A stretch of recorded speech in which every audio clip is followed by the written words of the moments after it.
Today, we're diving deep into one of history's most fascinating survival stories. How did Roman soldiers fuel their bodies to march 20 miles a day, fight battles, build roads, and literally conquer the known world?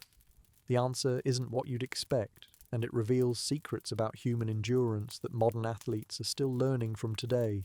Before we talk about food, let's understand what we're dealing with. A Roman legionnaire wasn't just a soldier, he was a walking, fighting, building machine. 20 miles doesn't sound like much until you consider the conditions. These weren't leisurely walks through Central Park. We're talking about 60 to 80 pounds of equipment on their backs, rough terrain with no paved roads, weather ranging from desert heat to alpine cold, the constant threat of ambush, and they had to be ready to fight at the end of it. But here's what's really incredible. They did this day after day for months at a time. A typical campaign might involve marching from Rome to Germania. That's over 1,000 miles. Modern ultramarathon runners train for years to attempt distances like this, and they do it without armor or weapons. Let's crunch some numbers that'll blow your mind. A 150-pound man carrying 60 pounds of gear and marching 20 miles burns approximately 4,000 to 5,000 calories per day. That's double what most of us eat today. And remember, these soldiers also had to set up camp every night, stand guard duty, maintain their equipment, and sometimes fight battles. We're talking about men who needed the caloric intake of elite athletes while carrying the workload of construction workers and the stress of combat soldiers. So what did they eat to fuel this incredible human machine? The foundation of every Roman soldier's diet was grain, not bread like we know it, but mostly barley and wheat in various forms. This might sound boring, but grain was absolutely revolutionary for military logistics. Think about it. Meat spoils, vegetables rot, dairy goes bad, but properly stored grain can last for years. Each soldier received about 2 pounds of grain per day. That's roughly 3,200 calories just from grain alone. But they didn't just eat it raw. Roman soldiers were surprisingly creative with their grain preparation. The most common was a simple porridge called pulmentum. You'd boil the grain with water, maybe add some salt if you were lucky, and you had a meal that would stick to your ribs. But here's where it gets interesting. Soldiers also made something called bucellatum, essentially ancient hardtack biscuits. These were rock-hard, twice-baked pieces of grain that could survive anything. You could drop them, soak them in water, even use them as projectiles in a pinch. They were so hard that soldiers often had to soak them in wine or water to make them edible. Now you might be thinking, that sounds terrible. And you'd be right, it was. Ancient sources tell us that soldiers frequently complained about their grain rations. There are records of mutinies starting over the quality of bread. But here's the thing, it worked. This simple grain-based diet provided steady, long-lasting energy that could fuel a 20-mile march. But grain alone wasn't enough. Roman soldiers needed protein, fats, and other nutrients to maintain their strength. This is where things get really interesting, because the Roman military had to solve a problem that still challenges armies today. How do you provide fresh protein to thousands of men on the move? The answer was preservation. Roman soldiers became masters of preserved foods. They had several types of preserved meat that sound almost medieval, but were actually quite advanced for their time. First was salted pork. Pork was the preferred meat because pigs were easy to transport with the army and could eat almost anything. The Romans would slaughter pigs and immediately pack the meat in salt. This created a protein source that could last for months without refrigeration. Then there was a fascinating product called copiette, essentially ancient beef jerky. They would cut meat into strips, heavily salt it, and hang it to dry. The result was a concentrated protein source that was lightweight and nearly indestructible. But perhaps the most interesting protein source was garum, a fermented fish sauce that was basically the ketchup of the ancient world. Now, this stuff sounds absolutely disgusting to modern ears. They would take fish intestines, salt them heavily, and let them ferment in the sun for several months until they became a dark, pungent liquid. But garum was genius for military purposes. It was incredibly high in protein and amino acids. It lasted forever, and just a small amount could flavor an entire pot of grain porridge. It was also loaded with vitamins that prevented scurvy and other nutritional diseases. Modern food scientists have analyzed garum, and they've found that it's nutritionally similar to modern fish oil supplements. The Romans accidentally created a superfood that modern athletes pay premium prices for. Let's talk about the most controversial item in a Roman soldier's pack: wine. Yes, Roman soldiers drank wine daily, and before you think this was just ancient alcoholism, there was serious method to this madness. First, clean water was a major problem for ancient armies. Rivers could be contaminated, wells might be poisoned by enemies, and stagnant water could carry deadly diseases. Wine, with its alcohol content, was much safer to drink than water. But Roman military wine wasn't the good stuff. It was called posca, essentially watered down, often vinegary wine mixed with herbs and sometimes honey. It was about as alcoholic as modern kombucha, so it wouldn't impair the soldiers, but it provided several benefits. Posca was an excellent source of calories, about 200 calories per serving. It provided quick energy from the natural sugars, and the slight alcohol content helped with pain relief after long marches. Modern sports scientists recognize that the electrolyte balance in Posca was actually quite good for endurance activities. There's also evidence that Posca contained herbs like mint, coriander, and even sometimes ginger, which would have aided digestion and provided additional nutrients. The famous scene where a Roman soldier offers Jesus vinegar on the cross? That wasn't meant as torture. That was a soldier offering his own drink, his Posca, as an act of mercy.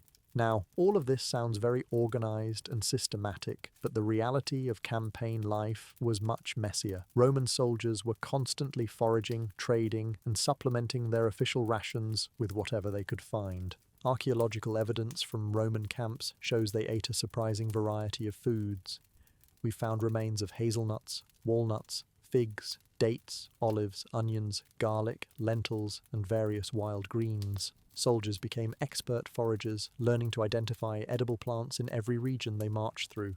They also hunted when possible. Wild boar, deer, rabbits, birds, anything that moved was potential dinner. Roman soldiers carried hunting tools alongside their weapons, and there are accounts of entire legions stopping for impromptu hunting expeditions. But perhaps most interesting was their relationship with local populations. Contrary to popular belief, Roman armies didn't just pillage and burn everything in their path. They often traded with locals, exchanging Roman goods for fresh food. A smart centurion knew that well-fed soldiers were effective soldiers, and local cooperation was often more valuable than simple conquest.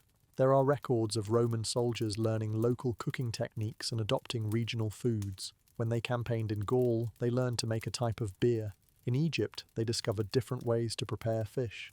In Germania, they adopted methods of smoking meat.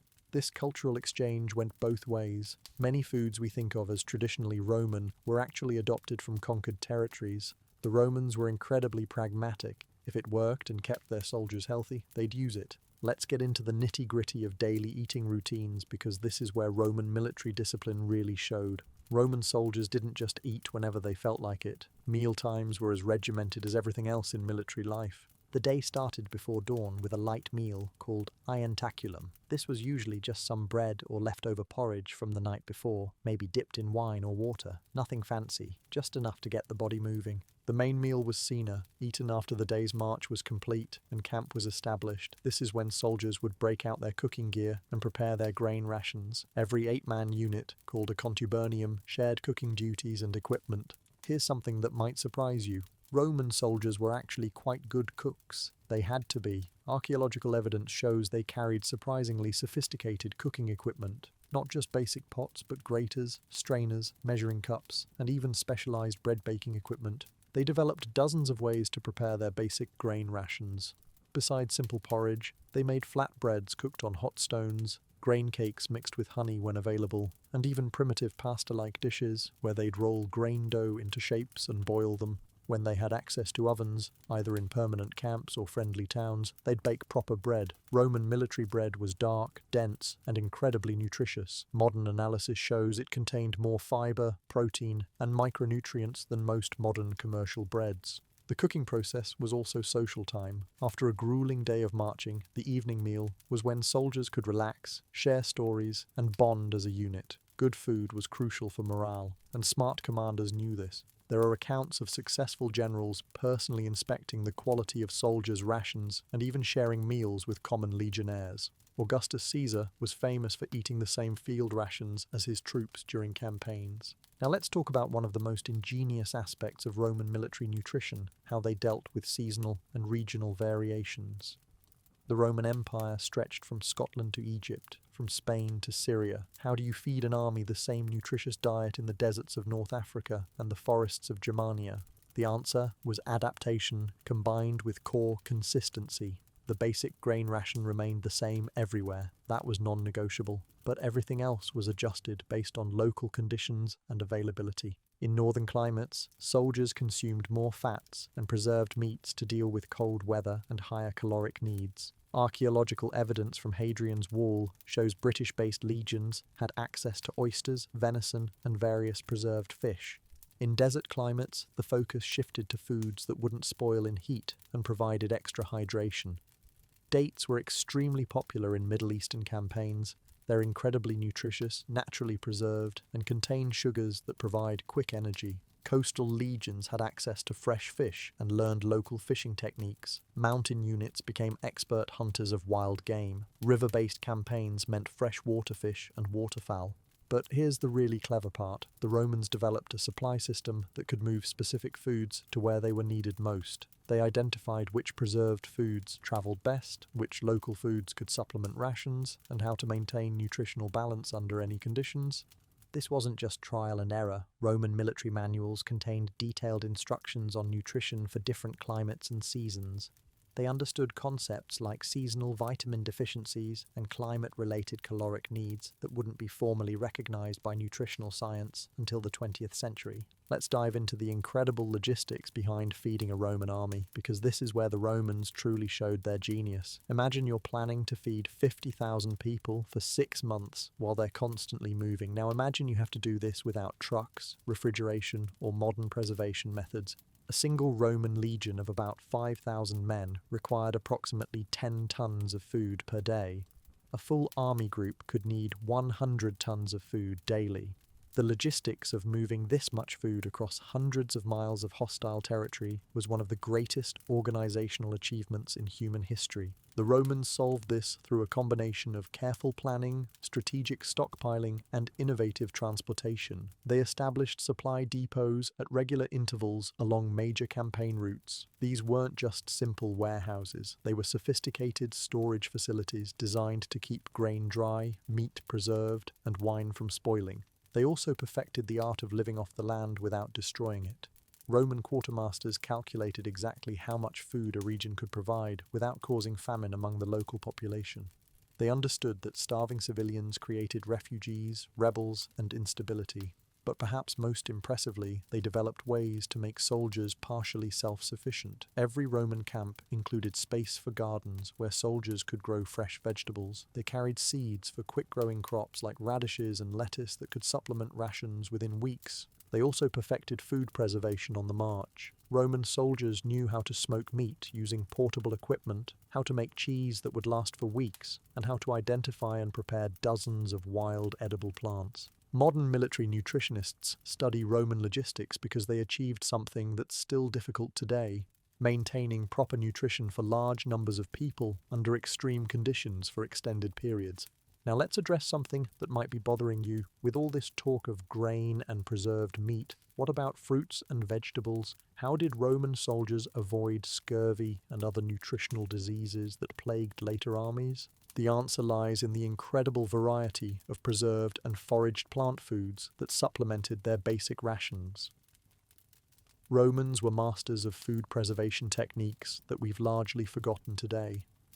They made fruit leather from grapes, figs, and dates that could last for months and provided essential vitamins. They preserved vegetables in salt, oil, and vinegar, essentially inventing many techniques still used in Mediterranean cuisine today. Wild greens were crucial. Roman soldiers were trained to identify dozens of edible plants. Dandelion leaves, wild onions, various berries, nuts, and herbs weren't just supplements. They were essential parts of the military diet. Archaeological evidence shows that Roman military camps contained the remains of over 100 different plant species. These weren't grown crops. These were foraged foods that soldiers collected during their daily activities. The Romans also understood the importance of variety for both nutrition and morale.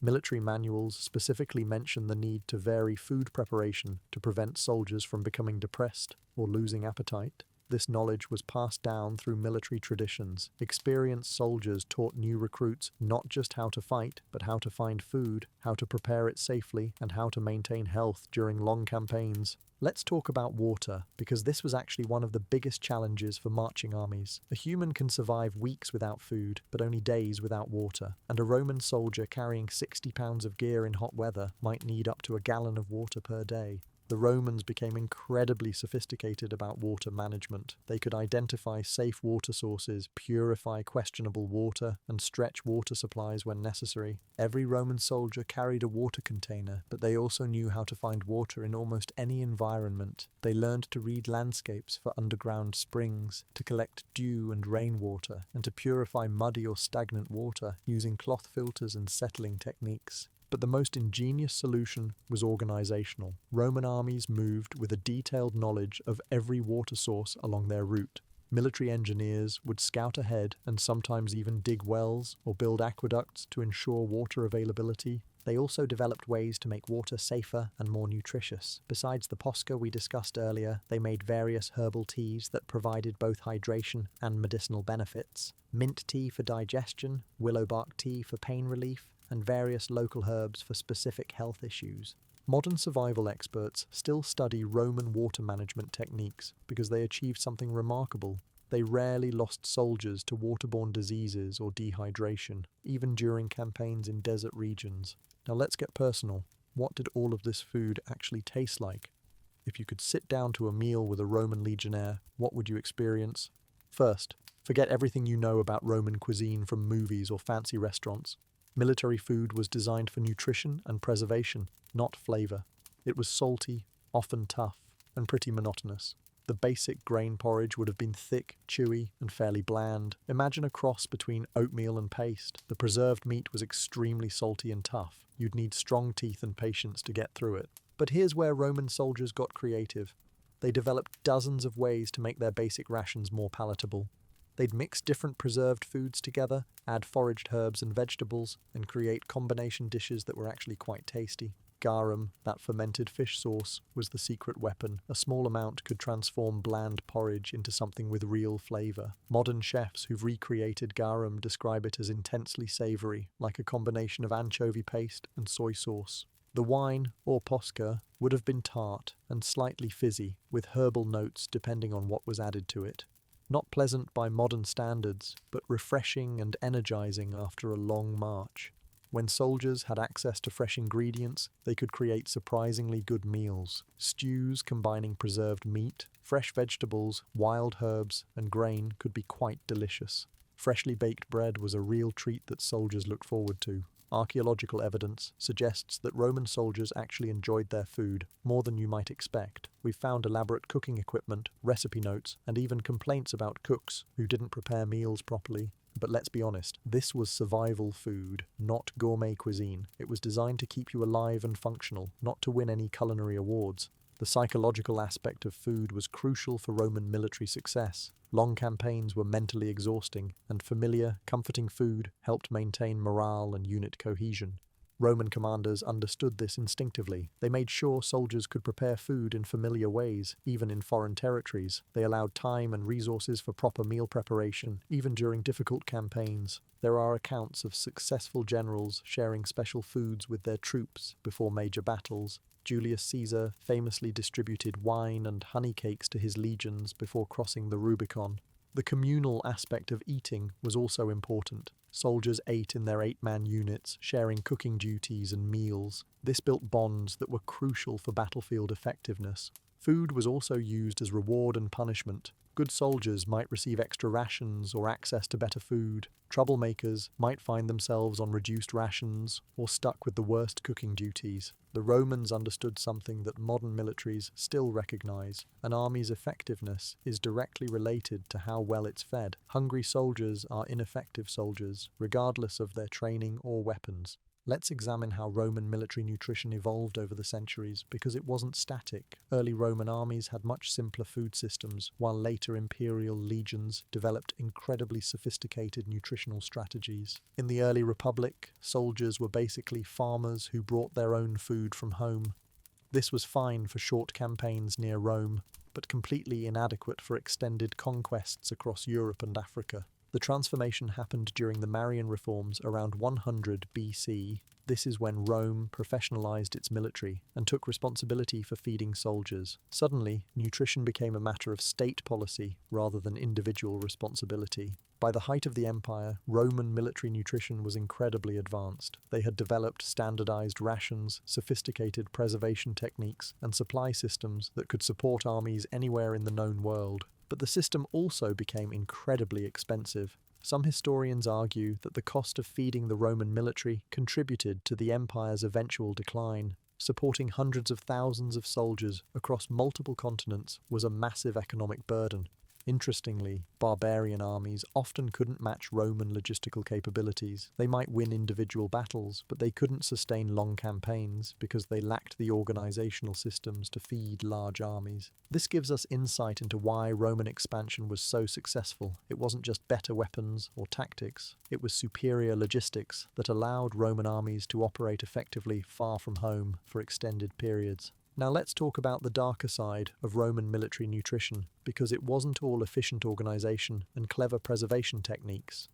There were serious problems and limitations that affected soldier health and military effectiveness. Nutritional deficiencies were common despite Roman efforts. Scurvy, while less frequent than in later armies, still occurred during long campaigns with limited access to fresh plants. Soldiers sometimes suffered from what we'd now recognize as protein deficiency, particularly during sieges or in harsh climates. Food poisoning was a constant threat. Without modern understanding of bacteria, Roman preservation techniques sometimes failed. There are accounts of entire units becoming ill from spoiled food, and some military disasters can be traced to nutritional problems rather than enemy action. The monotony of military rations also created problems. Soldiers sometimes refused to eat, leading to malnutrition even when food was available. This is why variety and proper preparation were so important for maintaining troop effectiveness. Social inequalities also affected nutrition. Officers ate better than common soldiers, auxiliary troops often received inferior rations compared to legionnaires, and soldiers from wealthy families could supplement their diet in ways that poor soldiers couldn't. The Romans also made mistakes that seem obvious in hindsight. They sometimes campaigned in regions where their standard preservation techniques didn't work well, leading to food spoilage and supply problems. But what's remarkable is how quickly they learned from these mistakes. Roman military manuals were constantly updated based on campaign experiences, and successful innovations spread rapidly throughout the army. Let's compare Roman military nutrition to what came before and after, because this puts their achievements in perspective. Earlier armies, like those of the Greeks or Persians, basically expected soldiers to find their own food. This limited campaign duration and army size, because you could only go as far as local food supplies would allow. Medieval armies reverted to much simpler systems. Knights might eat well, but common soldiers often survived on whatever they could forage or steal. This created logistical problems that limited medieval military effectiveness. It wasn't until the Napoleonic era that European armies developed supply systems approaching Roman sophistication. And some aspects of Roman military nutrition weren't matched until the 20th century. Modern military MREs, meals ready to eat, are essentially updated versions of Roman preserved rations. The basic concept, lightweight, long-lasting, nutritionally complete field rations, was pioneered by Roman quartermasters 2,000 years ago. Modern sports nutrition also owes a debt to Roman military practices. The combination of carbohydrates for energy, protein for strength, and electrolytes for endurance that Roman soldiers consumed is essentially the same formula used by modern endurance athletes. The Romans proved that proper nutrition could be a decisive military advantage. Well-fed armies could march farther, fight longer, and maintain effectiveness under conditions that would cripple poorly supplied forces. So what can we learn from Roman military nutrition that's relevant today? Quite a lot, actually. First, the importance of reliable, nutritionally complete staple foods. Roman grain rations provided steady energy and could be prepared in multiple ways to maintain variety and interest. Second, the value of preserved foods that don't require refrigeration. Roman preservation techniques created nutrient-dense foods that could last for months without spoiling. Third, the necessity of adapting diet to environment and activity level. Romans understood that soldiers in different climates and doing different types of work needed different nutritional approaches. Fourth, The importance of food variety for both nutrition and morale. Roman soldiers ate dozens of different foods, even under field conditions. Fifth, the value of making individuals partially self-sufficient. Roman soldiers could forage, hunt, and prepare food independently, reducing their dependence on supply lines. Modern preppers, outdoor enthusiasts, and even competitive athletes study Roman military nutrition because it represents one of history's most successful approaches to maintaining human performance under extreme conditions. The Romans solved problems that we're still grappling with today: how to provide complete nutrition without modern technology, how to maintain food safety without refrigeration, and how to sustain human performance during extended periods of extreme physical activity. As we wrap up this deep dive into Roman military nutrition, let's consider what made their system so remarkable. It wasn't just the food itself, it was the integration of nutrition into every aspect of military planning and operations. Roman generals understood that logistics won wars as much as tactics. They planned campaigns around food availability, timed operations to coincide with harvest seasons, and made supply security a top priority. Roman soldiers were trained not just to fight, but to find, prepare, and preserve food under any conditions. This made them incredibly adaptable and self-sufficient. The Roman military created the first truly global food distribution system. They could move specific foods across continents to meet the nutritional needs of soldiers operating in different environments. Most importantly, the Romans understood that human performance is directly related to nutrition. They invested enormous resources in feeding their soldiers well because they knew it was essential for military effectiveness. This 2,000-year-old lesson is still relevant today, whether you're an athlete, an outdoor enthusiast, or just someone interested in optimal human performance. The Roman approach to nutrition offers valuable insights. They proved that with proper planning, good food choices, and adaptable systems, humans can sustain incredible levels of performance even under the most challenging conditions. The next time you're struggling with meal planning, diet optimization, or just trying to fuel your own daily activities, remember the Roman legionnaire. If they could march 20 miles a day carrying 60 pounds of gear while conquering the known world, maybe your nutritional challenges aren't as impossible as they seem. The Romans didn't have protein powder, energy bars, or sports drinks. They had grain, preserved meat, fermented fish sauce, and watered down wine. But they used these simple ingredients to fuel one of history's most successful military machines. That's the real lesson of Roman military nutrition. It's not about having perfect ingredients or ideal conditions. It's about understanding basic nutritional principles, being adaptable and creative, and never underestimating the importance of keeping yourself properly fueled. The Roman Empire fell, but the nutritional strategies that powered their legions across 3 continents for centuries remain relevant today.